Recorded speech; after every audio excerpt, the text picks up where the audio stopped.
وعلم آدم الأسماء كلها ثم عرضهم على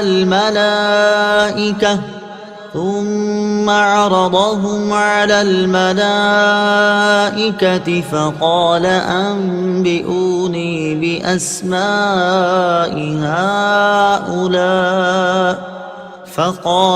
أنبئوني بأسماء هؤلاء إن كنتم صادقين۔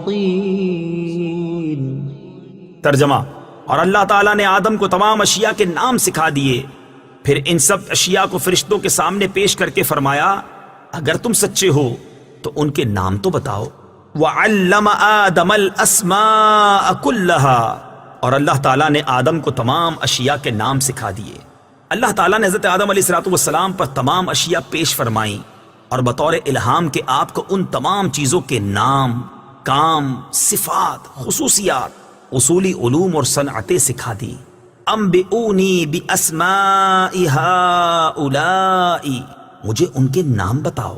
تفسیر صراط الجنان میں ہے تمام چیزیں فرشتوں کے سامنے پیش کر کے ان سے فرمایا گیا کہ اگر تم اپنے خیال میں سچے ہو کہ تم سے زیادہ علم والی کوئی مخلوق نہیں اور خلافت کے تم ہی مستحق ہو تو ان چیزوں کے نام بتاؤ، کیونکہ خلیفہ کا کام اختیار استعمال کرنا، کاموں کی تدبیر کرنا اور عدل و انصاف کرنا ہے، اور یہ بغیر اس کے ممکن نہیں کہ خلیفہ کو ان تمام چیزوں کا علم ہو جن پر اسے اختیار دیا گیا ہے اور جن کا اسے فیصلہ کرنا ہے۔ علم کے فضائل۔ اس آیت میں اللہ تعالیٰ نے حضرت آدم علیہ السلام کے فرشتوں پر افضل ہونے کا سبب علم ظاہر فرمایا۔ اس سے معلوم ہوا کہ علم خلوتوں اور تنہائیوں کی عبادت سے افضل ہے۔ ابن ماجہ کی حدیث ہے، حضرت ابو ذر رضی اللہ تعالیٰ عنہ فرماتے ہیں حضور پرنور صلی اللہ تعالیٰ علیہ وسلم نے مجھ سے ارشاد فرمایا، اے ابو ذر رضی اللہ تعالیٰ عنہ، تمہارا اس حال میں صبح کرنا کہ تم نے اللہ تعالیٰ کی کتاب سے ایک آیت سیکھی ہو، یہ تمہارے لیے 100 رکعتیں نفل پڑھنے سے بہتر ہے، اور تمہارا اس حال میں صبح کرنا کہ تم نے علم کا ایک باب سیکھا ہو جس پر عمل کیا گیا ہو یا نہ کیا گیا ہو تو یہ تمہارے لیے 1000 نوافل پڑھنے سے بہتر ہے۔ حضرت حذیفہ بن یمان رضی اللہ تعالیٰ عنہ سے روایت ہے، نبی اکرم صلی اللہ تعالیٰ علیہ وسلم نے ارشاد فرمایا، علم کی فضیلت عبادت کی فضیلت سے زیادہ ہے، اور تمہارے دین کی بھلائی تقوی اختیار کرنے میں ہے۔ انبیاء علیہ السلام فرشتوں سے افضل ہیں۔ واقعہ آدم علیہ السلام سے یہ بھی معلوم ہوا کہ انبیاء کرام فرشتوں سے افضل ہیں، اور یہ عقیدہ کئی دلائل سے ثابت ہے۔ ان میں سے 6 دلائل پیش کرتا ہوں۔ نمبر 1، حضرت آدم علیہ السلام کو اللہ تعالیٰ نے اپنا خلیفہ بنایا، اور یہ اس بات کی دلیل ہے کہ وہ فرشتوں سے افضل ہیں، کیونکہ ہر شخص یہ بات اچھی طرح جانتا ہے کہ بادشاہ کے نزدیک لوگوں میں سب سے بڑے مرتبے والا وہ شخص ہوتا ہے جو ولایت اور تصرف میں بادشاہ کا قائم مقام ہو۔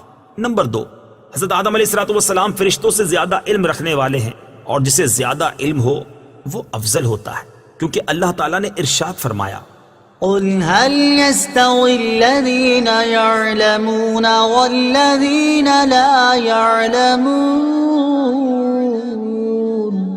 ترجمہ: تم فرماؤ کیا علم والے اور بے علم برابر ہیں؟ نمبر 3، اللہ تعالیٰ نے فرشتوں کو یہ حکم دیا کہ وہ حضرت آدم علیہ السلام کو سجدہ کریں۔ اس سے معلوم ہوا کہ وہ فرشتوں سے افضل ہیں، کیونکہ سجدے میں انتہائی تواضع ہوتی ہے، اور کسی کے سامنے انتہائی تواضع وہی کرے گا جو اس سے کم مرتبے والا ہو۔ نمبر 4، اللہ تعالیٰ نے ارشاد فرمایا، ان اللہ اصطفى آدم ونوحا وآل ابراہیم وآل عمران علی العالمین۔ ترجمہ: بے شک اللہ نے آدم اور نوح اور ابراہیم کی اولاد اور عمران کی اولاد کو سارے جہان والوں پر چن لیا۔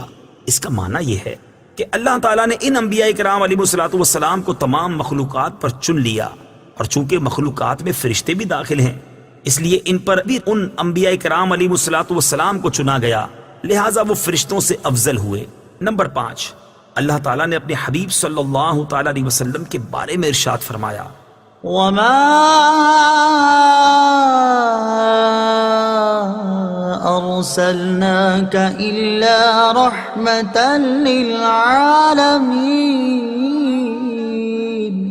ترجمہ، اور ہم نے تمہیں تمام جہانوں کے لیے رحمت بنا کر ہی بھیجا، اور چونکہ عالمین میں فرشتے بھی داخل ہیں اس لیے رسول کریم صلی اللہ تعالی علیہ وسلم ان کے لیے بھی رحمت ہوئے، اور جب آپ صلی اللہ تعالی علیہ وسلم فرشتوں کے لیے رحمت مطلق ہیں تو یقیناً ان سے افضل بھی ہیں. نمبر 6، حضرت ابو سعید خدری رضی اللہ تعالی عنہ سے روایت ہے، نبی کریم صلی اللہ تعالی علیہ وسلم نے ارشاد فرمایا، میرے 2 وزیر آسمانوں میں ہیں اور 2 وزیر زمین میں ہیں.